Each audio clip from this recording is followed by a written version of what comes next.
Hi friends, ಎಲ್ರಿಗೂ ನಮಸ್ಕಾರ. ಜ್ಞಾನಗಂಗೋತ್ರಿ ಸಂಸ್ಥೆಯ ಇನ್ಕ್ವೆಸ್ಟ್ ಪ್ರಚಲಿತ ಘಟನೆಗಳ ಸರಣಿಗೆ ತಮ್ಮೆಲ್ಲರಿಗೂ ಮತ್ತೊಮ್ಮೆ ಸ್ವಾಗತ.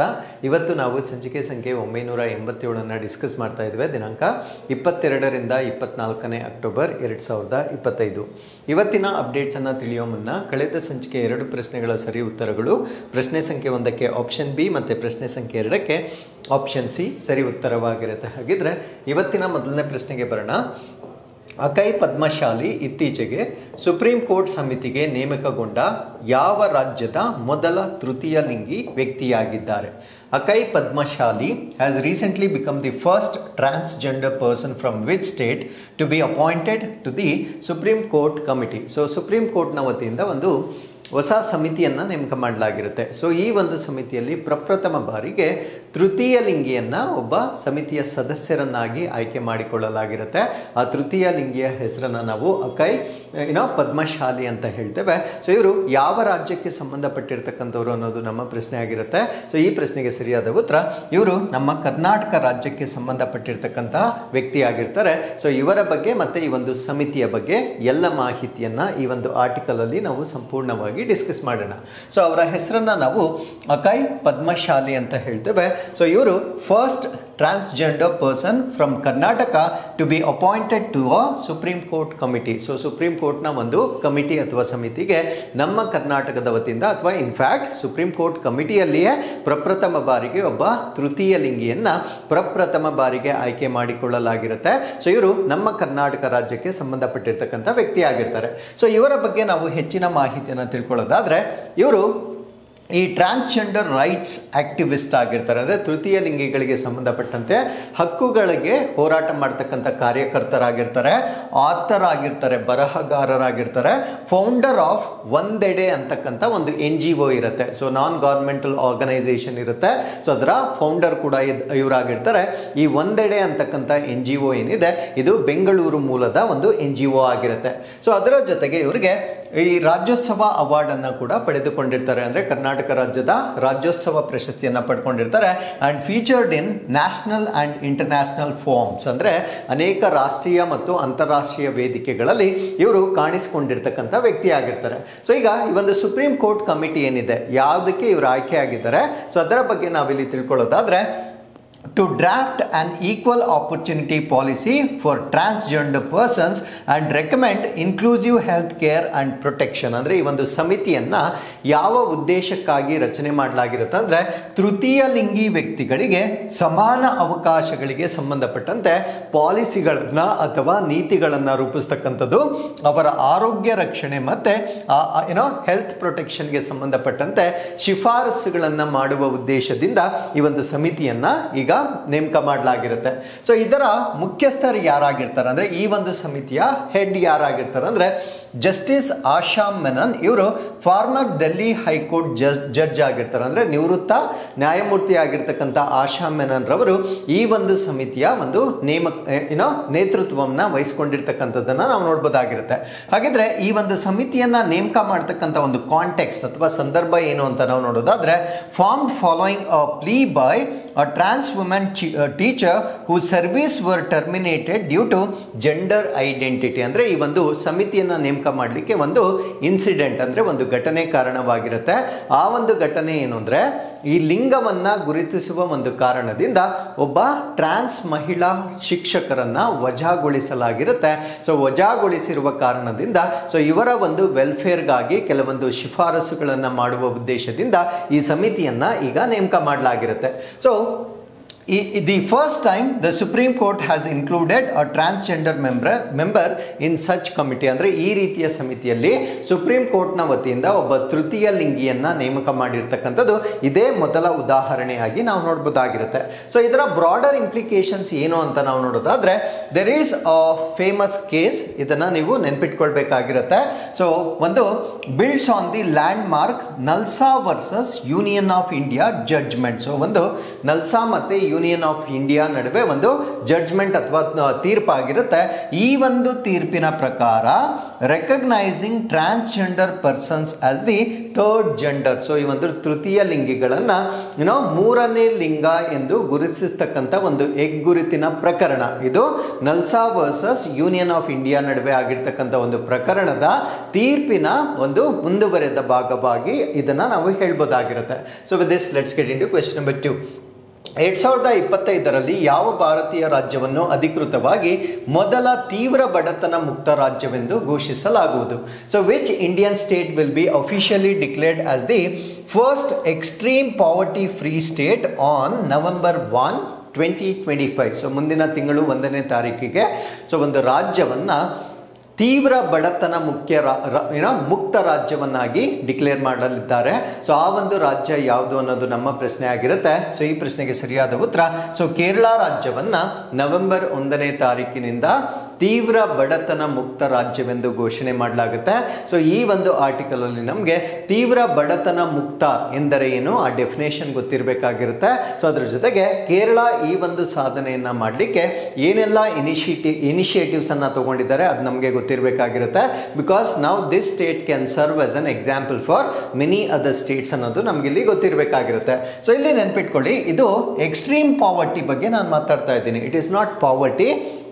ತೀವ್ರ ಬಡತನವನ್ನ ಸಂಪೂರ್ಣವಾಗಿ ನಿವಾರಿಸಿರ್ತಕ್ಕಂಥ ರಾಜ್ಯ ಕೇರಳ ರಾಜ್ಯವಾಗಿರುತ್ತೆ. ಹಾಗಿದ್ರೆ what is the definition of extreme poverty? Extreme ಪಾವರ್ಟಿಯ ಡೆಫಿನೇಷನ್ ಏನು ಅಂದ್ರೆ individuals living on less than 180 per day. ಅಂದ್ರೆ ಯಾವ ವ್ಯಕ್ತಿ ಒಂದು ದಿನಕ್ಕೆ 180 ರೂಪಾಯಿಗಿಂತ ಕಡಿಮೆ ಹಣವನ್ನ ಹೊಂದಿರ್ತಾನೆ, ಸೊ ಅವರನ್ನ ನಾವು ಎಕ್ಸ್ಟ್ರೀಮ್ ಪಾವರ್ಟಿ ಅಂತ ಹೇಳ್ತೇವೆ. ಬಿಕಾಸ್ ಅಷ್ಟಕ್ಕಿಂತ ಕಡಿಮೆ ಹಣವನ್ನ ಹೊಂದಿದ್ದರೆ ಅವ್ರಿಗೆ ಅಫೋರ್ಡಬಲ್ ಬೇಸಿಕ್ ನೀಡ್ಸ್ ಸಿಗೋದಿಲ್ಲ. ಅಂದ್ರೆ ಮೂಲಭೂತವಾಗಿರ್ತಕ್ಕಂಥ ಅವಶ್ಯಕತೆಗಳೇನಿರುತ್ತೆ ಸೊ ಅದು ಅವ್ರಿಗೆ ಸಿಗೋದಿಲ್ಲ. ಆ ಮೂಲಭೂತ ಅವಶ್ಯಕತೆಗಳು ಯಾವುದು ಅಂದ್ರೆ ಫುಡ್, ಆಹಾರವಾಗಿರ್ಬೋದು, ಶೆಲ್ಟರ್, ವಾಸ ಮಾಡಲಿಕ್ಕೆ ಮನೆ, ಹೆಲ್ತ್ ಕೇರ್, ಆರೋಗ್ಯ ರಕ್ಷಣೆ ಆಗಿರ್ಬೋದು, ಮತ್ತೆ ಎಜುಕೇಶನ್ ಅಥವಾ ಶಿಕ್ಷಣದಂತಹ ಒಂದು ಮೂಲಭೂತವಾಗಿರ್ತಕ್ಕಂಥ ಅವಶ್ಯಕತೆಗಳಿಗೆ ಹಣವನ್ನ ಸ್ಪೆಂಡ್ ಮಾಡಷ್ಟು ಸಾಮರ್ಥ್ಯ ಇರೋದಿಲ್ಲ. ಸೊ ಆ ಒಂದು ಕಮ್ಯುನಿಟಿ ಅಥವಾ ಆ ಒಂದು ಇಂಡಿವಿಜುವಲ್ಸ್ ಅನ್ನ ನಾವೇನಂತ ಕರಿತೀವಿ ಅಂದ್ರೆ ತೀವ್ರ ಬಡತನ ಅಂತ ಹೇಳ್ತೇವೆ. ಸೊ ಕೇರಳ ಈಗ ಈ ಒಂದು ತೀವ್ರ ಬಡತನವನ್ನ ಸಂಪೂರ್ಣವಾಗಿ ಮುಕ್ತಗೊಳಿಸಿರ್ತಕ್ಕಂಥ ಒಂದು ರಾಜ್ಯವಾಗಿರುತ್ತೆ. ಸೊ ಕೇರಳ ಏನ್ ಮಾಡಿರ್ತಾರೆ ಅಂದ್ರೆ they've identified 64,006 families and 1,30,009 individuals were identified as extremely poor and supported through targeted interventions. So ಮೊದಲು ಅವ್ರು ಏನು ಮಾಡಿರ್ತಾರೆ ಅಂದರೆ ಸರ್ವೆ ಮಾಡಿರ್ತಾರೆ. ಸೊ ಸರ್ವೆಯ ಮುಖಾಂತರ ಆ ಒಂದು ರಾಜ್ಯದಲ್ಲಿ ತೀವ್ರ ಬಡತನದಿಂದ ಬಳಲ್ತಾ ಇರ್ತಕ್ಕಂಥ ಒಂದು ಕುಟುಂಬಗಳ ಸಂಖ್ಯೆ ಎಷ್ಟು, ವ್ಯಕ್ತಿಗಳ ಸಂಖ್ಯೆ ಎಷ್ಟು, ಅದನ್ನ ಸರ್ವೆ ಮಾಡಿದ ಮುಖಾಂತರ ಅವರಿಗೆ ಟಾರ್ಗೆಟೆಡ್ ಇಂಟರ್ವೆನ್ಷನ್ಸ್ ಅನ್ನ ಮಾಡ್ತಾರೆ. ಅಂದ್ರೆ ಅವರಿಗೆ ನೇರವಾಗಿ ಕೆಲವೊಂದು ಕಲ್ಯಾಣ ಕಾರ್ಯಕ್ರಮಗಳನ್ನ ಡಿಸೈನ್ ಮಾಡುವ ಮುಖಾಂತರ ಸೊ ಅವರನ್ನ ಈಗ ಎಕ್ಸ್ಟ್ರೀಮ್ ಪಾವರ್ಟಿಯಿಂದ ಲಿಫ್ಟ್ ಮಾಡಿರ್ತಾರೆ.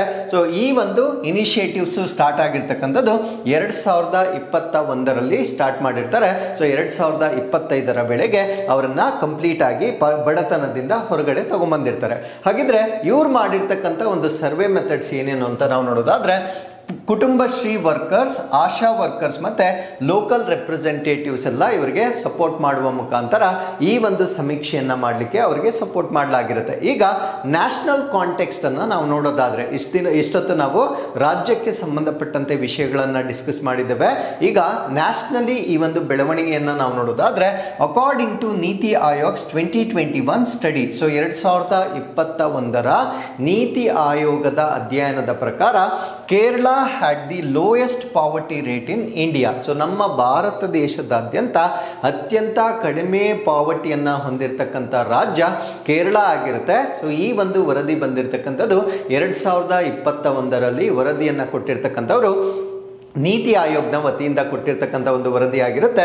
ಸೊ ಈ ಒಂದು ವರದಿಯ ಪ್ರಕಾರ ಕೇರಳದ ಟೋಟಲ್ ಪಾಪ್ಯುಲೇಷನ್ ಏನಿದೆ, ಒಟ್ಟು ಜನಸಂಖ್ಯೆ ಏನಿದೆ, ಅದರಲ್ಲಿ 0.7% ಮಾತ್ರ ಬಡತನದಿಂದ ಬಳಲ್ತಾ ಇದ್ದಾರೆ ಅಂತಕ್ಕಂಥ ವರದಿಯನ್ನ ನೀತಿ ಆಯೋಗದ ವತಿಯಿಂದ 2021ರಲ್ಲಿ ನೀಡಲಾಗಿರುತ್ತೆ.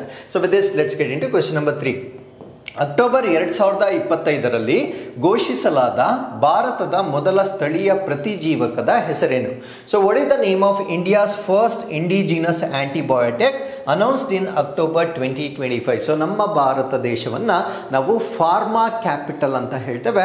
ಸೊ ಇಷ್ಟೆಲ್ಲ ನಮಗೆ ಕ್ರೆಡಿಬಿಲಿಟಿ ಇದ್ರೂ ಕೂಡ ಮೊಟ್ಟ ಮೊದಲ ಬಾರಿಗೆ ಒಂದು ಆಂಟಿಬಯೋಟಿಕ್ ಅನ್ನ ನಾವು ಸ್ಕ್ರಾಚ್ ಇಂದ ಡೆವಲಪ್ ಮಾಡಿರ್ತೇವೆ. ಸ್ಕ್ರಾಚ್ ಇಂದ ಅಂದ್ರೆ ಒಂದು ಅಣುವಿನ ಅಂದ್ರೆ ಮಾಲಿಕ್ಯೂಲ್ ಲೆವೆಲ್ ಇಂದ ನಾವು ಡೆವಲಪ್ ಮಾಡಿದ್ದೇವೆ. ಸೊ ಈ ರೀತಿಯಾಗಿರ್ತಕ್ಕಂಥ ಮೊಟ್ಟ ಮೊದಲ ಆಂಟಿಬಯೋಟಿಕ್ ಅನ್ನ ನಮ್ಮ ಭಾರತ ದೇಶದಿಂದ ತಯಾರಿ ಮಾಡಲಾಗಿರುತ್ತೆ. ಆ ಒಂದು ಆಂಟಿಬಯೋಟಿಕ್ ನ ಹೆಸರೇನು ಅನ್ನೋದು ನಮ್ಮ ಪ್ರಶ್ನೆ ಆಗಿರುತ್ತೆ. ಸೊ ಈ ಪ್ರಶ್ನೆಗೆ ಸರಿಯಾದ ಉತ್ತರ ನ್ಯಾಫಿಥ್ರೋಮೈಸಿನ್ ಅಂತಕ್ಕಂಥದ್ದು ಅದರ ಹೆಸರಾಗಿರುತ್ತೆ. ಸೊ ಈ ಒಂದು ಆಂಟಿಬಯೋಟಿಕ್ ನ ಮೇಲೆ ಇಲ್ಲಿ ಈ ಒಂದು ಆರ್ಟಿಕಲ್ ಅಲ್ಲಿ ನಾವು ಕಂಪ್ಲೀಟ್ ಆಗಿ ಡಿಸ್ಕಸ್ ಮಾಡೋಣ. So India has developed it's first indigenous antibiotic. ಆ ಆಂಟಿಬಯೋಟಿಕ್ ಹೆಸರನ್ನ ನೆನ್ಪಿಟ್ಕೊಳ್ಳಿ. ಇದನ್ನ ನಾವೇನಂತ ಕರಿತೀವಿ ಅಂದ್ರೆ ನ್ಯಾಫಿಥ್ರೋಮೈಸಿನ್ ಅಂತ ಕರಿತೇವೆ. ಸೊ ಏನಿದು ನ್ಯಾಫಿಥ್ರೋಮೈಸಿನ್? ಇದರಿಂದ ನಮ್ಮ ಭಾರತ ದೇಶಕ್ಕೆ ಸಿಗ್ನಿಫಿಕೆನ್ಸ್ ಅಥವಾ ಪ್ರಾಮುಖ್ಯತೆ ಏನು ಅನ್ನೋದನ್ನ ನಾವಿಲ್ಲಿ ನೋಡೋದಾದ್ರೆ, it marks India's entry into the elite group of nations capable of discovering antibiotics independently. ಅಂದರೆ ಈ ಒಂದು ಅನ್ವೇಷಣೆಯಿಂದ ನಮ್ಮ ಭಾರತ ರಾಷ್ಟ್ರ ಈ ಒಂದು ಪ್ರತಿಜೀವಕಗಳನ್ನು ತಯಾರಿ ಮಾಡ್ತಕ್ಕಂಥ ಸಾಮರ್ಥ್ಯವನ್ನು ಹೊಂದಿರತಕ್ಕಂಥ ಅತ್ಯುನ್ನತ ರಾಷ್ಟ್ರಗಳ ಪಟ್ಟಿಗೆ ನಮ್ಮ ಭಾರತ ಕೂಡ ಸೇರಿಕೊಂಡಿರ್ತಕ್ಕಂಥದ್ದು ಇದರ ಪ್ರಾಮುಖ್ಯತೆ ಆಗಿರುತ್ತೆ. ಹಾಗಿದ್ರೆ ನ್ಯಾಫಿಥ್ರೋಮೈಸಿನ್ ಅಂದ್ರೆ ಏನು? ನ್ಯಾಫಿಥ್ರೋಮೈಸಿನ್ ಅಂತಕ್ಕಂಥದ್ದು ಒಂದು ಮ್ಯಾಕ್ರೋಲಿಡ್ ಆಂಟಿಬಯೋಟಿಕ್ ಆಗಿರುತ್ತೆ. ಏನಿದು ಮ್ಯಾಕ್ರೋಲೈಡ್ ಪ್ರತಿಜೀವಕ ಅಂತ ಹೇಳೋದಾದ್ರೆ, ರೆಸಿಸ್ಟೆಂಟ್ ರೆಸ್ಪಿರೇಟರಿ ಇನ್ಫೆಕ್ಷನ್ಸ್ ಅದನ್ನ ಕ್ಯೂರ್ ಮಾಡಲಿಕ್ಕೆ ಅಂದ್ರೆ ಉಸಿರಾಟದ ನಿರೋಧಕ ಸೋಂಕುಗಳೇನಿರುತ್ತೆ ಅಲ್ಲಿ ಕೆಲವೊಂದು ಬ್ಯಾಕ್ಟೀರಿಯಾಗಳು ನಮ್ಮನ್ನ ಟ್ರಬಲ್ ಮಾಡುತ್ತೆ. ಅದರ ವಿರುದ್ಧವಾಗಿ ಬಳಕೆ ಮಾಡಬಹುದಾಗಿರ್ತಕ್ಕಂಥ ಪ್ರತಿಜೀವಕ ಇದಾಗಿರುತ್ತೆ. ಸೊ ಕ್ಯಾನ್ಸರ್ ಪೇಷಂಟ್ಸ್ ಆಗಿರ್ಬೋದು ಅಥವಾ ಪೋರ್ಲಿ ಕಂಟ್ರೋಲ್ಡ್ ಡಯಾಬಿಟಿಸ್ ಅಂದ್ರೆ ಯಾರು ಮಧುಮೇಹವನ್ನ ಸರಿಯಾಗಿ ಮ್ಯಾನೇಜ್ ಮಾಡೋದಿಲ್ವೋ ಸೊ ಆ ರೀತಿಯ ವ್ಯಕ್ತಿಗಳಲ್ಲಿ ಬರ್ತಕ್ಕಂಥ ಈ ಒಂದು ಶ್ವಾಸಕೋಶ ಕಾಯಿಲೆಗಳಿಗೆ ಸೊ ಈ ಒಂದು ಆಂಟಿಬಯೋಟಿಕ್ ಅನ್ನ ನೀಡಬಹುದಾಗಿರುತ್ತೆ.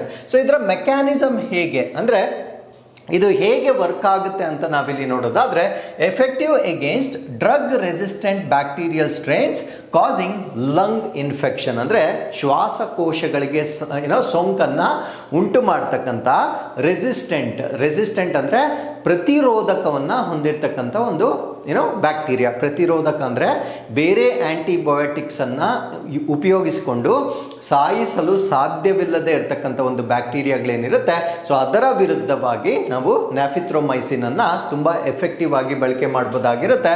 So designed for once daily oral dosing ಅಂದ್ರೆ ಇದನ್ನ ದಿನಕ್ಕೆ ಒಂದು ಟ್ಯಾಬ್ಲೆಟ್ ಅನ್ನ ತೆಗೆದುಕೊಳ್ಳುವ ಮಾದರಿಯಲ್ಲಿ ಸೊ ಈ ಒಂದು ಔಷಧಿಯನ್ನ ತಯಾರಿ ಮಾಡಲಾಗಿರುತ್ತೆ. ಹಾಗಿದ್ರೆ ಯಾರು ಇದನ್ನ ಡೆವಲಪ್ ಮಾಡಿದ್ದು? ಇದನ್ನ ಡೆವಲಪ್ ಮಾಡಿರ್ತಕ್ಕಂಥವ್ರು department of biotechnology, government of India ಅಂದ್ರೆ ಭಾರತ ಸರ್ಕಾರದ ಅಡಿಯಲ್ಲಿ ಜೈವಿಕ ತಂತ್ರಜ್ಞಾನ ಇಲಾಖೆ ಇವರಿಗೆ ಸಪೋರ್ಟ್ ಮಾಡಿರ್ತಕ್ಕಂಥವ್ರು ವಕಾರ್ಡ್ ಲಿಮಿಟೆಡ್ ಏನಿದೆ ಇವರಿಬ್ರು ಕೊಲಾಬರೇಷನ್ ಮುಖಾಂತರ ಸೊ ಈ ಒಂದು ಆಂಟಿಬಯೋಟಿಕ್ ಅನ್ನ ಈಗ ಡೆವಲಪ್ ಮಾಡಿರ್ತಾರೆ. ಸೊ ಇದರಿಂದ ನಮ್ಮ ಭಾರತ ದೇಶದ ಎಕಾನಮಿ ಆರ್ಥಿಕತೆ ಹೆಲ್ಪ್ ಆಗುತ್ತೆ. ಅದ್ರ ಜೊತೆಗೆ ನಮಗೆ ಗ್ಲೋಬಲ್ ಸ್ಟ್ಯಾಂಡಿಂಗ್ ಅಂದರೆ ಜಾಗತಿಕವಾಗಿ ನಮಗೆ ಒಂದು ರೆಕಗ್ನಿಷನ್ ಕೂಡ ಈ ಒಂದು ಡಿಸ್ಕವರಿಯಿಂದ ನಮಗೆ ಸಿಗುತ್ತೆ. So with this let's get into question number 4. FAO ಜಾಗತಿಕ ಅರಣ್ಯ ಸಂಪನ್ಮೂಲಗಳ ಮೌಲ್ಯಮಾಪನ 2025 ಪ್ರಕಾರ ಒಟ್ಟು ಅರಣ್ಯ ಪ್ರದೇಶದ ವಿಷಯದಲ್ಲಿ ಭಾರತವು ಜಾಗತಿಕವಾಗಿ ಎಷ್ಟನೇ ಸ್ಥಾನದಲ್ಲಿದೆ? According to the FAO's global forest resources assessment 2025, what is India's rank globally in terms of total forest area? ಅಂದರೆ ಈ ನಮ್ಮ ಒಂದು ಭೌಗೋಳಿಕ ವಿಸ್ತೀರ್ಣ ಏನಿದೆ ಸೊ ಇದಕ್ಕೆ ಸಂಬಂಧಪಟ್ಟಂತೆ ಪ್ರಪಂಚದಾದ್ಯಂತ ಇರತಕ್ಕಂಥ ಫಾರೆಸ್ಟ್ ರೇಂಜ್ನ ಒಂದು ಸರ್ವೆಯನ್ನು ಮಾಡಲಾಗಿರುತ್ತೆ. ಸೊ ಈ ಒಂದು ಫಾರೆಸ್ಟ್ ಏರಿಯಾ ಸರ್ವೆಯನ್ನು ಮಾಡಿದ ಪ್ರಕಾರ 2025ರಲ್ಲಿ ನಮ್ಮ ಭಾರತ ದೇಶ ಈ ಒಂದು ಫಾರೆಸ್ಟ್ ಕವರ್ ಏನಿದೆ ಸೊ ಈ ಒಂದು ವ್ಯಾಪ್ತಿಗೆ ಸಂಬಂಧಪಟ್ಟಂತೆ ಜಗತ್ತಿನಲ್ಲಿ ಎಷ್ಟನೇ ಸ್ಥಾನದಲ್ಲಿದೆ ಅಂತಕ್ಕಂಥ ಒಂದು ಪ್ರಶ್ನೆ ಆಗಿರುತ್ತೆ. ಸೊ ಈ ಪ್ರಶ್ನೆಗೆ ಸರಿಯಾದ ಉತ್ತರ ನಮ್ಮ ಭಾರತ ದೇಶ ಈಗ 9ನೇ ಅತಿ ಹೆಚ್ಚು ಅರಣ್ಯವನ್ನ ಹೊಂದಿರತಕ್ಕಂಥ ಒಂದು ರಾಷ್ಟ್ರವಾಗಿರುತ್ತೆ. ಸೊ ಈ ಒಂದು ವರದಿಯನ್ನ ಕೊಟ್ಟಿರ್ತಕ್ಕಂಥವ್ರು FAO ವತಿಯಿಂದ ಕೊಟ್ಟಿರ್ತಕ್ಕಂಥ ಒಂದು ವರದಿ ಆಗಿರುತ್ತೆ. ಸೊ ಈಗ ಗ್ಲೋಬಲಿ ಈ ಒಂದು ಫಾರೆಸ್ಟ್ ಕವರ್ ಬಂದಾಗ ನಮ್ಮ ಭಾರತ ರಾಷ್ಟ್ರ 9ನೇ ಸ್ಥಾನದಲ್ಲಿದೆ. There is one more ranking. ಆ ರ್ಯಾಂಕಿಂಗ್ ಅನ್ನ ನಾವೇನಂತ ಕರಿತೀವಿ ಅಂದ್ರೆ ಆನ್ಯುಯಲ್ ಫಾರೆಸ್ಟ್ ಏರಿಯಾ ಗೇನ್ ಅಂತ ಹೇಳ್ತೀವಿ. ಅಂದ್ರೆ ವಾರ್ಷಿಕ ಅರಣ್ಯ ಪ್ರದೇಶದ ಹೆಚ್ಚಳ, ಅಂದ್ರೆ ವರ್ಷದಿಂದ ವರ್ಷಕ್ಕೆ ನಮ್ಮ ಭಾರತ ದೇಶದಲ್ಲಿ ಅರಣ್ಯ ಪ್ರದೇಶ ಎಷ್ಟು ಹೆಚ್ಚಾಗುತ್ತೆ ಈ ಒಂದು ರ್ಯಾಂಕಿಂಗ್ ನಲ್ಲಿ ಜಾಗತಿಕವಾಗಿ ನಾವು 3ನೇ ಸ್ಥಾನವನ್ನ ಪಡೆದುಕೊಂಡಿರ್ತೇವೆ. ಸೊ 2 ರ್ಯಾಂಕಿಂಗ್ ನಮಗೆ ಗೊತ್ತಿರಬೇಕಾಗಿರುತ್ತೆ. ಮೊದಲನೇ ರ್ಯಾಂಕಿಂಗ್ ಬಂದು ಒಟ್ಟು ಅರಣ್ಯ ಪ್ರದೇಶದಲ್ಲಿ ನಾವು ಜಾಗತಿಕವಾಗಿ 9ನೇ ಸ್ಥಾನದಲ್ಲಿರ್ತೇವೆ. ಅದರ ಜೊತೆಗೆ ವಾರ್ಷಿಕವಾಗಿ ಅರಣ್ಯದ ಹೆಚ್ಚಳ ಎಷ್ಟಾಗುತ್ತೆ ಇದಕ್ಕೆ ಸಂಬಂಧಪಟ್ಟಂತೆ ನಾವು ಜಾಗತಿಕವಾಗಿ 3ನೇ ಸ್ಥಾನದಲ್ಲಿ ಇದ್ದೇವೆ. ಹಾಗಿದ್ರೆ ಟೋಟಲ್ ಫಾರೆಸ್ಟ್ ಏರಿಯಾ ರ್ಯಾಂಕಿಂಗ್ ನ ಪ್ರಕಾರ ಟಾಪ್ 5 ಕಂಟ್ರೀಸ್ ಯಾವುದು ಅಂತ ನಾವು ನೋಡೋದಾದ್ರೆ Russia is in the first place, second is Brazil, 3ನೇ ಸ್ಥಾನದಲ್ಲಿ ಕೆನಡಾ, 4ನೇದು USA ಮತ್ತು 5ನೇ ಸ್ಥಾನದಲ್ಲಿ ನಾವು ಚೈನಾ ನೋಡಬಹುದಾಗಿರುತ್ತೆ. ಅಂಡ್ ನಮ್ಮ ಭಾರತ ರಾಷ್ಟ್ರ 9ನೇ ಸ್ಥಾನದಲ್ಲಿದೆ. 72.7 ಮಿಲಿಯನ್ ಹೆಕ್ಟರ್ಸ್ ಅಷ್ಟು ಭೂ ಪ್ರದೇಶದಲ್ಲಿ ನಾವು ಅರಣ್ಯ ಪ್ರದೇಶವನ್ನ ಹೊಂದಿರ್ತೇವೆ. ಇನ್ನು ಆನ್ಯುಯಲ್ ಫಾರೆಸ್ಟ್ ರೈಸ್ ಏನಿದೆ ಇದರಲ್ಲಿ ಟಾಪ್ 5 ಇರ್ತಕ್ಕಂಥ ರಾಷ್ಟ್ರಗಳು ಚೈನಾ. ಸೊ ಚೈನಾ ತನ್ನ ರಾಷ್ಟ್ರದಲ್ಲಿ ಫಾರೆಸ್ಟ್ ಅನ್ನ ಅಭಿವೃದ್ಧಿ ಪಡಿಸಲಿಕ್ಕೆ ಸಾಕಷ್ಟು ಪ್ರಯತ್ನಗಳನ್ನ ಮಾಡ್ತಾ ಇದ್ದಾರೆ. ಈ ಬ್ಯಾರನ್ ಲ್ಯಾಂಡ್ಸ್ ಅಥವಾ ಬರಡು ಭೂಮಿಗಳು ಎಲ್ಲೆಲ್ಲ ಇರುತ್ತೆ ಸೊ ಅಲ್ಲೆಲ್ಲ ಅವರು ಅರಣ್ಯಗಳನ್ನ ಅಭಿವೃದ್ಧಿ ಪಡಿಸ್ತಾ ಇದ್ದಾರೆ. ಸೊ 2ನೇ ಸ್ಥಾನದಲ್ಲಿ ರಷ್ಯಾ, ನಮ್ಮ ಭಾರತ ರಾಷ್ಟ್ರ 3ನೇ ಸ್ಥಾನದಲ್ಲಿ ಇರುತ್ತೆ. 4ನೇ ಸ್ಥಾನದಲ್ಲಿ ಟರ್ಕಿಯೇ ಮತ್ತೆ 5ನೇ ಸ್ಥಾನದಲ್ಲಿ ನಾವು ಆಸ್ಟ್ರೇಲಿಯಾವನ್ನ ನೋಡಬಹುದಾಗಿರುತ್ತೆ. ಸೊ ಈಗ ಈ ಒಂದು ರ್ಯಾಂಕಿಂಗ್ ನ ಮುಖ್ಯಾಂಶಗಳನ್ನು ನಾವು ನೋಡೋದಾದ್ರೆ ಈ ಒಂದು ಟೋಟಲ್ ಫಾರೆಸ್ಟ್ ಕವರ್ ಅಲ್ಲಿ ನಾವು ಕಳೆದ ಬಾರಿ ಮಾಡಿರ್ತಕ್ಕಂಥ ಅಸೆಸ್ಮೆಂಟ್ ನಲ್ಲಿ ನಾವು 10th ರ್ಯಾಂಕಿಂಗ್ ಅಲ್ಲಿ ಇದ್ದಂತಹ ರಾಷ್ಟ್ರ ಈಗ 9ನೇ ರ್ಯಾಂಕ್ಗೆ ಇಲ್ಲಿ ಜಂಪ್ ಆಗಿರೋದನ್ನ ನಾವು ನೋಡಬಹುದಾಗಿರುತ್ತೆ. ಹಾಗಿದ್ರೆ ಫಾರೆಸ್ಟ್ ಏರಿಯಾ ಇನ್ಕ್ರೀಸ್ ಆಗ್ಲಿಕ್ಕೆ ಕಾರಣಗಳೇನು ಅಂತ ನಾವಿಲ್ಲಿ ನೋಡೋದಾದ್ರೆ ಕೆಲವೊಂದು ಇನಿಷಿಯೇಟಿವ್ಸ್ ಅಂದ್ರೆ ರಾಜ್ಯ ಅಥವಾ ಕೇಂದ್ರ ಸರ್ಕಾರದ ಕೆಲವೊಂದು ಉಪಕ್ರಮಗಳು ನಮಗೆ ಗೊತ್ತಿರಬೇಕಾಗಿರುತ್ತೆ. ಸೊ ಮೊದಲನೇದು ಏಕ್ ಪೇಡ್ ಮಾ ಕೆ ನಾಮ್ ಅಂದ್ರೆ ತಾಯಿಯ ಹೆಸರಲ್ಲಿ ಒಂದು ಸಸಿಯನ್ನ ನೀಡುವಂತಕ್ಕಂಥ ಒಂದು ಇನಿಷಿಯೇಟಿವ್ ಅನ್ನ ಕೇಂದ್ರ ಸರ್ಕಾರದಿಂದ ಲಾಂಚ್ ಮಾಡಲಾಗಿರುತ್ತೆ. ಕಮ್ಯುನಿಟಿ ಫಾರೆಸ್ಟ್ ಮ್ಯಾನೇಜ್ಮೆಂಟ್ ಅಂದ್ರೆ ಸಮುದಾಯ ಅರಣ್ಯ ನಿರ್ವಹಣೆ.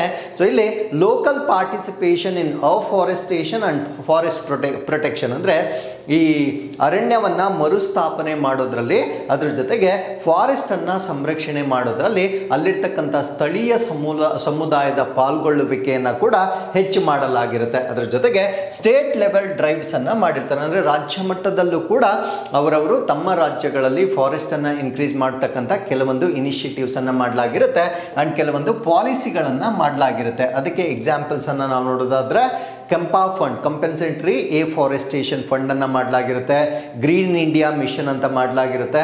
ನ್ಯಾಷನಲ್ ಎಫಾರೆಸ್ಟೇಷನ್ ಪ್ರೋಗ್ರಾಮ್ ಅಂದ್ರೆ ರಾಷ್ಟ್ರೀಯ ಅರಣ್ಯೀಕರಣ ಕಾರ್ಯಕ್ರಮಗಳನ್ನ ಮಾಡಲಾಗಿರುತ್ತೆ. ಸೊ ಇವೆಲ್ಲ ಕೂಡ ನಮಗೆ ಈ ಅರಣ್ಯ ವ್ಯಾಪ್ತಿಯನ್ನ ಹೆಚ್ಚು ಮಾಡಲಿಕ್ಕೆ ಸಪೋರ್ಟ್ ಮಾಡಲಾಗಿರುತ್ತೆ. ಹಾಗಿದ್ರೆ ಅರಣ್ಯ ವ್ಯಾಪ್ತಿ ಹೆಚ್ಚಾಗೋದ್ರಿಂದ ಪ್ರಮುಖವಾಗಿ ಯಾವ ಸುಸ್ಥಿರ ಅಭಿವೃದ್ಧಿ ಗುರಿಗಳನ್ನ ನಾವು ಸಾಧಿಸಬಹುದಾಗಿರುತ್ತೆ ಅಂದ್ರೆ ಸಸ್ಟೈನಬಲ್ ಡೆವಲಪ್ಮೆಂಟ್ ಗೋಲ್ ನಂಬರ್ 13 ಇದು ಕ್ಲೈಮೇಟ್ ಆಕ್ಷನ್, ಹವಾಮಾನ ಕ್ರಿಯೆಯನ್ನ ಬೆಂಬಲ ಮಾಡುತ್ತೆ. ಸಸ್ಟೈನಬಲ್ ಡೆವಲಪ್ಮೆಂಟ್ ಗೋಲ್ ನಂಬರ್ 15 ಇದು ಲೈಫ್ ಆನ್ ಲ್ಯಾಂಡ್ ಅಂದ್ರೆ ಭೂಮಿಯ ಮೇಲೆ ಇರತಕ್ಕಂತ ಜೀವಿಗಳಿಗೆ ಸಂಬಂಧಪಟ್ಟಂತೆ ಸೊ SDG ಅನ್ನ ಮೀಟ್ ಮಾಡಲಿಕ್ಕೆ ಇದು ಸಪೋರ್ಟ್ ಮಾಡುತ್ತೆ. ಅದ್ರ ಜೊತೆಗೆ ಈ ಒಂದು ನ್ಯಾಚುರಲ್ ಕಾರ್ಬನ್ ಸೀಕ್ವೆಸ್ಟ್ರೇಷನ್ ಕೆಪಾಸಿಟಿ ಅಂದ್ರೆ ನಾವು ಉತ್ಪತ್ತಿ ಮಾಡ್ತಕ್ಕಂಥ ಹಸಿರು ಮನೆ ಅನಿಲಗಳಲ್ಲಿ ಒಂದಾಗಿರ್ತಕ್ಕಂಥ ಇಂಗಾಲದ ಡೈಆಕ್ಸೈಡ್ ಅನ್ನ ಹೆಚ್ಚಾಗಿ ಹೀರಿಕೊಳ್ಳುವ ಸಾಮರ್ಥ್ಯವನ್ನ ಕೂಡ ನಾವು ಇದರಿಂದ ಹೆಚ್ಚು ಮಾಡಬಹುದಾಗಿರುತ್ತೆ. So with this let's get into question number 5. ಭಾರತ ನಿರ್ವಹಿಸಿದ ಅತ್ಯಂತ ಭಾರವಾದ ವಾಣಿಜ್ಯ ಪೇಲೋಡ್ಗಳಲ್ಲಿ ಒಂದಾದ ಯಾವ ಉಪಗ್ರಹವನ್ನು ಇಸ್ರೋ ಉಡಾವಣೆ ಮಾಡಲು ಸಜ್ಜಾಗಿದೆ? ISRO is set to launch which satellite one of the heaviest commercial payloads ever handled by India. So ನಮ್ಮ ಭಾರತ ದೇಶ ಇದುವರೆಗೂ ಹ್ಯಾಂಡಲ್ ಮಾಡದೇ ಇರಬಹುದಾಗಿರ್ತಕ್ಕಂಥ ಅತ್ಯಂತ ಹೆಚ್ಚಿನ ಸಾಮರ್ಥ್ಯವನ್ನ ಹೊಂದಿರುವ ಪೇಲೋಡ್ ಅನ್ನ ಈಗ ಲಾಂಚ್ ಮಾಡ್ತಾ ಇದೆ. ಅದರ ಹೆಸರೇನು ಅನ್ನೋದು ನಮ್ಮ ಪ್ರಶ್ನೆ ಆಗಿರುತ್ತೆ. ಈ ಪ್ರಶ್ನೆಗೆ ಸರಿಯಾದ ಉತ್ತರ ಬ್ಲೂ ಬರ್ಡ್ 6 ಅಂತಕ್ಕಂಥದ್ದು ಅದರ ಹೆಸರಾಗಿರುತ್ತೆ. ಸೊ ಇದರ ಬಗ್ಗೆ ನಾವಿಲ್ಲಿ ಸಂಪೂರ್ಣವಾಗಿ ಡಿಸ್ಕಸ್ ಮಾಡೋಣ. ಸೊ ಇದು 6.5 ಟನ್ ಅನ್ನ ಹೊಂದಿರತಕ್ಕಂತ ಒಂದು ಸ್ಯಾಟಲೈಟ್ ಆಗಿರುತ್ತೆ. ಈ ಒಂದು ಸ್ಯಾಟಲೈಟ್ ಅನ್ನ ನಾವೇನಂತ ಕರಿತೀವಿ ಅಂದ್ರೆ ಬ್ಲೂ ಬರ್ಡ್ 6 ಅಂತ ಹೇಳ್ತೇವೆ. ಇದು 6.5 ಟನ್ಗಳಷ್ಟು ತೂಕವನ್ನ ಹೊಂದಿರತಕ್ಕಂತ ಒಂದು ಸ್ಯಾಟಲೈಟ್ ಆಗಿರುತ್ತೆ. One of the heaviest commercial payloads ever handled by India. Bharat ಇದುವರೆಗೂ ಹ್ಯಾಂಡಲ್ ಮಾಡದೇ ಇರುವಷ್ಟು ಸಾಮರ್ಥ್ಯವನ್ನ ಹೊಂದಿರತಕ್ಕಂತ ಒಂದು ಉಪಗ್ರಹವನ್ನ ಈಗ ಉಡಾವಣೆ ಮಾಡಲಿದ್ದಾರೆ.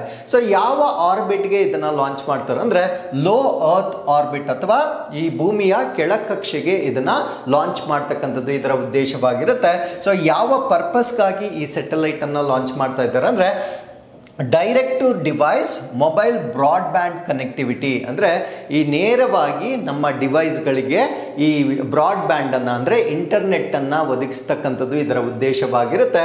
ಸೊ ಅಂಡರ್ ಸರ್ವ್ಡ್ ರೀಜನ್ಸ್ ಏನಿರುತ್ತೆ ಅಂದರೆ ನಮ್ಮ ಭಾರತ ದೇಶದಲ್ಲಿ ಈ ಅಂತರ್ಜಾಲ ತಲುಪದೇ ಇಲ್ಲದೆ ಇರತಕ್ಕಂಥ ಒಂದು ಪ್ರದೇಶಗಳೇನಿರುತ್ತೆ ಆ ರೀತಿಯ ಪ್ರದೇಶಗಳಿಗೆ ಬ್ರಾಡ್ಬ್ಯಾಂಡ್ ಕನೆಕ್ಟಿವಿಟಿಯನ್ನು ಕೊಡ್ತಕ್ಕಂಥದ್ದು ಇದರ ಉದ್ದೇಶವಾಗಿರುತ್ತೆ. ಸೊ ಇದರಿಂದ ನಾವು ಈ ಡಿಜಿಟಲ್ ಡಿವೈಡ್ ಅಂತ ನಾವೇನು ಹೇಳ್ತೇವೆ ಸೊ ಅದನ್ನ ಪ್ರಿವೆಂಟ್ ಮಾಡ್ತಕ್ಕಂಥ ಒಂದು ಲಾಂಚ್ ಇದಾಗಿರುತ್ತೆ.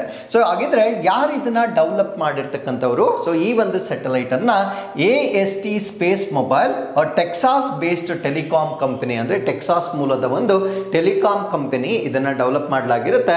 ಸೊ ಇದನ್ನ ಲಾಂಚ್ ಮಾಡಲಿಕ್ಕೆ ನಾವು ಇಸ್ರೋ ವತಿಯಿಂದ ಲಾಂಚ್ ಮಾಡಲಾಗ್ತಾ ಇದೆ.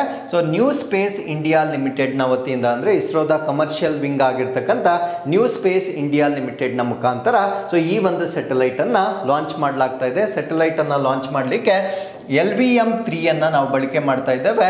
ಸೊ ಇದಕ್ಕೆ ಹಿಂದೆ ನಾವು GSLV Mark 3 ಅಂತ ಕರೀತಾ ಇದ್ವಿ. ಸೊ ಇದಕ್ಕೆ ಈಗ ನಾವು LVM-3 ಅಂತ ಹೇಳ್ತೇವೆ. ಸೊ ಇದರ ಮುಖಾಂತರ ಉಡಾವಣೆ ಮಾಡಲಾಗುತ್ತೆ. ಸತೀಶ್ ಧವನ್ ಸ್ಪೇಸ್ ಪೋರ್ಟ್ ಶ್ರೀಹರಿಕೋಟಾದಿಂದ ಈ ಒಂದು ಸ್ಯಾಟಲೈಟ್ ಅನ್ನ ಲಾಂಚ್ ಮಾಡಲಾಗುತ್ತೆ. So with this let's get into question number 6. ಯಾವ ದೇಶವು ಅಧಿಕೃತವಾಗಿ ಕಫಾಲಾ ವ್ಯವಸ್ಥೆಯನ್ನು ರದ್ದುಗೊಳಿಸಿದೆ? ಇದು ವಲಸೆ ಕಾರ್ಮಿಕ ಹಕ್ಕುಗಳಲ್ಲಿ ಪ್ರಮುಖ ಸುಧಾರಣೆಯನ್ನು ಸೂಚಿಸುತ್ತದೆ. Which country has officially abolished kafala system marking a major reform in migrant labour rights. So ಈಗ ಒಂದು ದೇಶದಿಂದ ಇನ್ನೊಂದು ದೇಶಕ್ಕೆ ಹೋಗಿ ಕೆಲಸವನ್ನ ಅಥವಾ ನೌಕರಿಯನ್ನ ಮಾಡ್ತಕ್ಕಂಥವರನ್ನ ನಾವು ವಲಸೆ ಕಾರ್ಮಿಕರು ಅಂತ ಹೇಳ್ತೇವೆ. ಸೊ ಇವರಿಗೆ ಸಂಬಂಧಪಟ್ಟಂತೆ ಒಂದು ಸಿಸ್ಟಮ್ ಇರುತ್ತೆ, ಅದನ್ನ ಕಫಾಲಾ ಸಿಸ್ಟಮ್ ಅಂತ ಹೇಳ್ತೇವೆ. ಸೊ ಈ ಒಂದು ಕಫಾಲಾ ಸಿಸ್ಟಮ್ ಅನ್ನ ಇತ್ತೀಚೆಗೆ ರದ್ದುಗೊಳಿಸಿರ್ತಕ್ಕಂಥ ರಾಷ್ಟ್ರ ಯಾವುದು ಅನ್ನೋದು ನಮ್ಮ ಪ್ರಶ್ನೆ ಆಗಿರುತ್ತೆ. ಸೊ ಈ ಪ್ರಶ್ನೆಗೆ ಸರಿಯಾದ ಉತ್ತರ ಸೌದಿ ಅರೇಬಿಯಾ ಇದಕ್ಕೆ ಸರಿಯಾದ ಉತ್ತರವಾಗಿರುತ್ತೆ. ಸೊ ಈ ಒಂದು ಆರ್ಟಿಕಲ್ ಅಲ್ಲಿ ಕಫಾಲಾ ಸಿಸ್ಟಮ್ ಅಂದ್ರೆ ಏನು ಇದರ ಬಗ್ಗೆ ನಾವು ಸಂಪೂರ್ಣವಾಗಿ ಡಿಸ್ಕಸ್ ಮಾಡೋಣ. ಸೊ ಈಗ ಸೌದಿ ಅರೇಬಿಯಾ ಈ ಕಫಾಲಾ ಸಿಸ್ಟಮ್ ಅನ್ನ ರದ್ದು ಮಾಡಿರ್ತಕ್ಕಂಥ ಒಂದು ರಾಷ್ಟ್ರವಾಗಿ ನಾವು ನೋಡಬಹುದಾಗಿರುತ್ತೆ. ಸೊ ಆ sponsorship based labour framework where foreign workers are tied to their employees. ಅಂದ್ರೆ ಯಾರು ಉದ್ಯೋಗವನ್ನ ಕೊಟ್ಟಿರ್ತಾರೆ ಆ ಉದ್ಯೋಗವನ್ನ ಕೊಟ್ಟಿರ್ತಕ್ಕಂಥವ್ರು ಉದ್ಯೋಗದಾತರು ಯಾರಿರ್ತಾರೆ ಸೊ ಅವರು ಸಾಕಷ್ಟು ಕಂಡೀಷನ್ಗಳನ್ನ ಹೇರುವ ಮುಖಾಂತರ ಸೊ ಅವರನ್ನ ಬಂಧಿಸಿಟ್ಟುಕೊಂಡಿರ್ತಾರೆ. ಯಾವ ರೀತಿ ಬಂಧಿಸಿಟ್ಟುಕೊಂಡಿರ್ತಾರೆ ಅಂತ ನಾವಿಲ್ಲಿ ನೋಡೋದಾದ್ರೆ they cannot change their jobs. ಅಂದ್ರೆ ಉದ್ಯೋಗವನ್ನ ನೀಡಿರ್ತಕ್ಕಂಥವರ ಪರ್ಮಿಷನ್ ಅಥವಾ ಅನುಮತಿ ಇಲ್ಲದೆ ಅವರು ಉದ್ಯೋಗವನ್ನ ಬದಲಾಯಿಸಲಿಕ್ಕೆ ಅವಕಾಶ ಇರ್ತಿರ್ಲಿಲ್ಲ. ಎಕ್ಸಿಟ್ ದಿ ಕಂಟ್ರಿ, ದೇಶವನ್ನ ಬಿಟ್ಟು ಹೊರಗಡೆ ಹೋಗಬೇಕಾಗಿದ್ರು ಅವರ ಒಂದು ಪರ್ಮಿಷನ್ ಬೇಕಾಗಿರುತ್ತೆ. ರಿನ್ಯೂ ರೆಸಿಡೆನ್ಸ್ ಅಂದ್ರೆ ಅವರ ಮನೆಯನ್ನ ಚೇಂಜ್ ಮಾಡಬೇಕಾಗಿದ್ರು ಕೂಡ ಅವರ ಪರ್ಮಿಷನ್ ಬೇಕಾಗಿರುತ್ತೆ. ಸೊ ಇದನ್ನ ನಾವು ಕಫಾಲಾ ಸಿಸ್ಟಮ್ ಅಂತ ಹೇಳ್ತೇವೆ. ಸೊ ಈ ಒಂದು ಕಫಾಲಾ ಸಿಸ್ಟಮ್ ಅನ್ನ ಈಗ ಕಂಪ್ಲೀಟ್ ಆಗಿ ರದ್ದು ಮಾಡಿರ್ತಾರೆ. ಸೊ ಯಾಕೆ ರದ್ದು ಮಾಡಿದ್ದಾರೆ ಅಂದ್ರೆ it aligns Saudi Arabia with International Labour Organization standards. ಅಂದ್ರೆ ILO ಅಂತ ನಾವೇನು ಹೇಳ್ತೇವೆ, ಅಂತಾರಾಷ್ಟ್ರೀಯ ಕಾರ್ಮಿಕ ಸಂಸ್ಥೆ ಏನಿದೆ ಈ ಒಂದು ಸಂಸ್ಥೆಯ ಮಾನದಂಡಗಳೊಂದಿಗೆ ಸೌದಿ ಅರೇಬಿಯನ್ನ ಹೊಂದಿಕೆಯಾಗುವಂತೆ ಮಾಡುವುದು ಈ ಸಿಸ್ಟಮ್ ಅನ್ನ ಅಬಾಲಿಷ್ ಮಾಡಲಿಕ್ಕೆ ತೆಗೆದುಕೊಂಡಿರ್ತಕ್ಕಂಥ ಒಂದು ಕಾರಣವಾಗಿರುತ್ತೆ. And it's a part of Saudi Arabia's vision 2030 to modernise its economy and labour market. ಅಂದ್ರೆ ಸೌದಿ ಅರೇಬಿಯಾ ವಿಷನ್ 2030 ಅಂತ ಒಂದು ವಿಷನ್ ಅನ್ನ ಇಟ್ಕೊಂಡಿದೆ. ಈ ಒಂದು ವಿಷನ್ ಅಲ್ಲಿ ಆ ಲೇಬರ್ ಮಾರುಕಟ್ಟೆ ಏನಿದೆ ಅದನ್ನ ಸ್ಟ್ಯಾಂಡರ್ಡೈಸ್ ಮಾಡುವ ಉದ್ದೇಶದಿಂದ ಕೂಡ ಸೊ ಈ ಒಂದು ನಿರ್ಧಾರವನ್ನ ತೆಗೆದುಕೊಳ್ಳಲಾಗಿರುತ್ತೆ. ಬಟ್ ಈ ಕಫಾಲಾ ಸಿಸ್ಟಮ್ ಅಂತಕ್ಕಂಥದ್ದು ಈ ಡೊಮೆಸ್ಟಿಕ್ ವರ್ಕರ್ಸ್ ಯಾರು ಇರ್ತಾರೆ ಅವರಿಗೆ ಇನ್ನೂ ಮುಂದುವರೆದಿರುತ್ತೆ. ಡೊಮೆಸ್ಟಿಕ್ ವರ್ಕರ್ಸನ್ನು ಮೀರಿ ಬೇರೆಲ್ಲ ಯಾವ ಯಾವ ಕಾರ್ಮಿಕರು ಇರ್ತಾರೆ ಸೊ ಅವ್ರಿಗೆಲ್ಲ ಈ ಒಂದು ಕಫಾಲಾ ಸಿಸ್ಟಮ್ ಅನ್ನೋದನ್ನು ರದ್ದು ಮಾಡಲಾಗಿರುತ್ತೆ. ಸೊ ನಮ್ಮ ಭಾರತ ದೇಶದಿಂದ ಸೌದಿ ಅರೇಬಿಯಾಗೆ 2.6 ಮಿಲಿಯನ್ ವರ್ತ್ ನಾವು ಇದರಿಂದ ಅಂದರೆ ಬೆನಿಫಿಟನ್ನು ನಾವು ಇದರಿಂದ ನೋಡ್ಬೋದಾಗಿರುತ್ತೆ. ಅದ್ರ ಜೊತೆಗೆ ಸೆಕ್ಟರ್ ಎಂಪ್ಲಾಯ್ಡ್ ಅಂದರೆ ಯಾವ ಉದ್ಯೋಗಗಳಲ್ಲಿ ನಾವು ಸೌದಿ ಅರೇಬಿಯಾದಲ್ಲಿ ವರ್ಕ್ ಮಾಡ್ತಾ ಇದ್ದೇವೆ ಅಂದರೆ ಇಂಡಿಯಾದಿಂದ ಯಾವ ವಲಯದಲ್ಲಿ ನಾವು ವರ್ಕ್ ಮಾಡ್ತಾ ಇದ್ದೀವಿ ಅಂದರೆ ಕನ್ಸ್ಟ್ರಕ್ಷನ್, ನಿರ್ಮಾಣ, ಆರೋಗ್ಯ ರಕ್ಷಣೆ, ರಿಟೇಲ್, ಚಿಲ್ಲರೆ ವ್ಯಾಪಾರ ಮತ್ತು ಡೊಮೆಸ್ಟಿಕ್ ಇದರಲ್ಲಿ ಕೆಲಸ ಮಾಡ್ತಾ ಇದ್ದೇವೆ. ಸರಿಸುಮಾರು 2.6 ಮಿಲಿಯನ್ ರಷ್ಟು ಭಾರತೀಯರು ಅಲ್ಲಿ ಕೆಲಸ ಮಾಡ್ತಾ ಇದ್ದಾರೆ. ಸೊ ಹಿಂದಿನ ಸಮಸ್ಯೆಗಳು ಬಂದು ಜಾಬ್ ಲಾಕ್-ಇನ್ ಅಂದರೆ ಜಾಬ್ಗೆ ಒಂದು ಲಾಕ್-ಇನ್ ಇರ್ತಾ ಇತ್ತು, ಅಬ್ಯೂಸ್ ಅಂದರೆ ದುರುಪಯೋಗ ಆಗ್ತಾ ಇತ್ತು, ಮತ್ತು ಟ್ರಾವೆಲ್ ರೆಸ್ಟ್ರಿಕ್ಷನ್ಸ್ ಎಲ್ಲ ಇತ್ತು. ಸೊ ಈಗ ಈ ಸಿಸ್ಟಮ್ ಅನ್ನು ಸಂಪೂರ್ಣವಾಗಿ ಅಬಾಲಿಷ್ ಮಾಡಲಾಗಿರುತ್ತೆ. So with this let's get into question number 7. ಹೊಸದಾಗಿ ಪತ್ತೆಯಾದ ಅರೆ ಉಪಗ್ರಹ ಅರ್ಜುನ 2025 PN7 ಅನ್ನು ಈ ಕೆಳಗಿನಂತೆ ವರ್ಗೀಕರಿಸಲಾಗಿದೆ. The newly discovered quasi satellite Arjuna 2025 PN7 is classified as. So ನಮ್ಮ ಭೂಮಿಗೆ ಸಂಬಂಧಪಟ್ಟಂತೆ ಇನ್ನೊಂದು ಚಂದ್ರನನ್ನು ಈಗ ಪತ್ತೆ ಹಚ್ಚಲಾಗಿದೆ. ಸೊ ನಮ್ಗೆ ಇದುವರೆಗೂ ತಿಳಿದಿರೋದು ನಮ್ಮ ಭೂಮಿಗೆ ಏಕೈಕ ಉಪಗ್ರಹ ಇದೆ, ಅದನ್ನು ನ್ಯಾಚುರಲ್ ಸ್ಯಾಟಲೈಟ್ ಇದೆ, ಅದನ್ನು ನಾವು ಮೂನ್ ಅಂತ ಹೇಳ್ತೇವೆ. ಬಟ್ ಇತ್ತೀಚಿನ ಒಂದು ಡಿಸ್ಕವರಿ ಪ್ರಕಾರ there is one more moon. ಅದನ್ನು ನಾವೇನಂತ ಕರಿತೀವಿ ಅಂದರೆ that is called as small asteroid ಅಂತ ಕರಿತೇವೆ. ಒಂದು ಸಣ್ಣದಾಗಿರ್ತಕ್ಕಂಥ ಒಂದು ಕ್ಷುದ್ರ ಗ್ರಹವಾಗಿರುತ್ತೆ. ಈ ಸಣ್ಣದಾಗಿರ್ತಕ್ಕಂಥ ಕ್ಷುದ್ರ ಗ್ರಹವನ್ನು ಈಗ ಸೆಕೆಂಡ್ ಮೂನ್ ಅಂತ ಕರೀತಾ ಇದ್ದಾರೆ. ಸೊ ಅದರ ಬಗ್ಗೆ ನಾವಿಲ್ಲಿ ಡಿಸ್ಕಸ್ ಮಾಡೋಣ. So earth has a new Moon, ಅದನ್ನು ನಾವು ಅರ್ಜುನ 2025 PN7 ಅಂತ ಹೇಳ್ತೇವೆ. ಸೊ ಭೂಮಿಗೆ ಈಗ ಒಂದು ಹೊಸ ಚಂದ್ರ ಇದೆ. ಆ ಹೊಸ ಚಂದ್ರ ಇಲ್ಲಿ ನೋಡ್ಬೋದಾಗಿರುತ್ತೆ. ಸೊ ಇದು ಆಸ್ಟಿರಾಯ್ಡ್ ಆಗಿರುತ್ತೆ, ಬಟ್ ಇದು ಭೂಮಿಯ ಒಂದು ಹೊಸ ಚಂದ್ರ ಅಂತ ಹೇಳಲಾಗ್ತಾ ಇದೆ. ಸೊ ಇದನ್ನ ನಾವು ಅರ್ತ್ಸ್ ನ್ಯೂ ಮೂನ್ ಅಥವಾ ಭೂಮಿಯ ಹೊಸ ಚಂದ್ರ ಅಂತ ಹೇಳಲಾಗುತ್ತೆ. ಇದನ್ನ ಕ್ವಾಸಿ ಸ್ಯಾಟಲೈಟ್ ಅಂತ ಹೇಳ್ತೇವೆ. ಕ್ವಾಸಿ ಅಂದ್ರೆ ಅರೆ ಉಪಗ್ರಹ ಅಂತ ಹೇಳ್ತೇವೆ. ಕಾರಣ ಏನು ಅಂದ್ರೆ ಚಂದ್ರನಿಗೆ ಬೇಕಾಗಿರ್ತಕ್ಕಂಥ ಎಲ್ಲ ಲಕ್ಷಣಗಳು ಇದರಲ್ಲಿ ಇರೋದಿಲ್ಲ. ಆ ಒಂದು ಕಾರಣದಿಂದ ಇದನ್ನ ಕ್ವಾಸಿ ಸ್ಯಾಟಲೈಟ್ ಅಂತ ಹೇಳ್ತಾರೆ. ಸೊ ಇದಕ್ಕೆ ಇಟ್ಟಿರ್ತಕ್ಕಂಥ ಹೆಸರೇನು ಅಂದ್ರೆ ಅರ್ಜುನ 2025 PN7 ಅಂತ ಇದಕ್ಕೆ ನಾಮಕರಣ ಮಾಡಲಾಗಿರುತ್ತೆ. ಇದೊಂದು ಚಿಕ್ಕದಾಗಿರ್ತಕ್ಕಂಥ ಆಸ್ಟಿರಾಯ್ಡ್ ಅಥವಾ ಕ್ಷುದ್ರ ಗ್ರಹವಾಗಿರುತ್ತೆ. Co orbiting with earth since 1960s ಅಂದರೆ 1960ರಿಂದನೇ ಇದು ಭೂಮಿಯೊಂದಿಗೆ ಸುತ್ತಾ ಇರ್ತಕ್ಕಂಥ ಒಂದು ಕ್ಷುದ್ರ ಗ್ರಹವಾಗಿರುತ್ತೆ. 2080ರವರೆಗೆ ಇದಿರುತ್ತೆ. ಇದನ್ನ ಈಗ 2025ರಲ್ಲಿ ಪತ್ತೆ ಮಾಡಲಾಗಿರುತ್ತೆ. ಹಾಗಿದ್ರೆ ಅರ್ಜುನ 2025 ಅಂದ್ರೆ ಏನು ಅನ್ನೋದನ್ನ ನಾವಿಲ್ಲಿ ನೋಡೋದಾದ್ರೆ ಇದೊಂದು ಕ್ವಾಸಿ ಮೂನ್ ಆಗಿರುತ್ತೆ, ಅರೆ ಚಂದ್ರನಾಗಿರುತ್ತೆ, ಕ್ವಾಸಿ ಸ್ಯಾಟಲೈಟ್ ಆಗಿರುತ್ತೆ. ನಾಟ್ ಅ ಟ್ರೂ ಮೂನ್ ಅಂದ್ರೆ ಕಂಪ್ಲೀಟ್ ಆಗಿರ್ತಕ್ಕಂಥ ಚಂದ್ರನಾಗಿರೋದಿಲ್ಲ, ಅರೆ ಚಂದ್ರ ಅಂತ ನಾವು ಇದನ್ನ ಹೇಳ್ಬೋದಾಗಿರುತ್ತೆ. ಸೊ ಇದರ ಗಾತ್ರವನ್ನ ನಾವು ನೋಡೋದಾದ್ರೆ 19 ಮೀಟರ್ ವೈಡ್ ಇರುತ್ತೆ. ಅಂದರೆ 19 ಮೀಟರ್ ಅಂದರೆ 62 ಅಡಿಗಳಷ್ಟು ಅಗಲವನ್ನು ಹೊಂದಿರುತ್ತೆ. ಸೊ ಒಂದು ಸಿಟಿ ಬಸ್ ಏನಿರುತ್ತೆ ಆ ಸಿಟಿ ಬಸ್ನಷ್ಟು ದೊಡ್ಡ ಗಾತ್ರದಲ್ಲಿರ್ತಕ್ಕಂಥ ಒಂದು ಕ್ವಾಸಿ ಮೂನ್ ಇದಾಗಿರುತ್ತೆ. ಸೊ ಇದನ್ನು ಡಿಸ್ಕವರಿ ಮಾಡಿರ್ತಕ್ಕಂಥದ್ದು August 2, 2025ರಲ್ಲಿ ಪ್ಯಾನ್ ಸ್ಟಾರ್ಸ್ 1 ಟೆಲಿಸ್ಕೋಪ್ ಇನ್ ಹವಾಯಿಯಲ್ಲಿರ್ತಕ್ಕಂಥ ಒಂದು ದೂರದರ್ಶಕ. ಆ ದೂರದರ್ಶಕವನ್ನು ನಾವು ಪ್ಯಾನ್ ಸ್ಟಾರ್ಸ್ ಅಂತ ಹೇಳ್ತೇವೆ. ಸೊ ಇದರ ಮುಖಾಂತರ 2025ರಲ್ಲಿ ಮೊದಲ ಬಾರಿಗೆ ಇದನ್ನ ಪತ್ತೆ ಹಚ್ಚಲಾಗಿರುತ್ತೆ. ಸೊ ಇದು ಯಾವ ಆರ್ಬಿಟಲ್ ಕ್ಲಾಸ್ಗೆ ಸೇರುತ್ತೆ ಅಂದ್ರೆ belongs to Arjuna group asteroids with orbits very similar to earth's. ಅಂದ್ರೆ ಅರ್ಜುನ ಗುಂಪಿಗೆ ಸೇರಿರ್ತಕ್ಕಂಥ ಒಂದು ಕ್ಷುದ್ರ ಗ್ರಹವಾಗಿರುತ್ತೆ. ಸೊ ಭೂಮಿಯ ಕಕ್ಷೆಗಳನ್ನ ಹೋಲುವ ಕ್ಷುದ್ರ ಗ್ರಹಗಳನ್ನು ನಾವು ಅರ್ಜುನ ಗುಂಪು ಅಂತ ಹೇಳ್ತೇವೆ. ಸೊ ಈ ಒಂದು ಗುಂಪಿಗೆ ಸೇರಿರ್ತಕ್ಕಂಥ ಒಂದು ಸ್ಯಾಟಲೈಟ್ ಇದಾಗಿರುತ್ತೆ. ಸೊ ಇದರ ಡಿಸ್ಟೆನ್ಸ್ ಎಷ್ಟಿದೆ? ರಫ್ಲಿ 4 million kilometres away, about 10 times farther than our actual moon. ಅಂದ್ರೆ ನಮ್ಮ ಆಕ್ಚುಯಲ್ ಚಂದ್ರ ಏನಿದೆ ಅದಕ್ಕೆ ಹೋಲಿಕೆ ಮಾಡಿದಾಗ 4 ದಶಲಕ್ಷ ಕಿಲೋಮೀಟರ್ ದೂರದಲ್ಲಿ ಈ ಒಂದು ಹೊಸ ಚಂದ್ರನನ್ನ ನಾವು ನೋಡ್ಬೋದಾಗಿರುತ್ತೆ.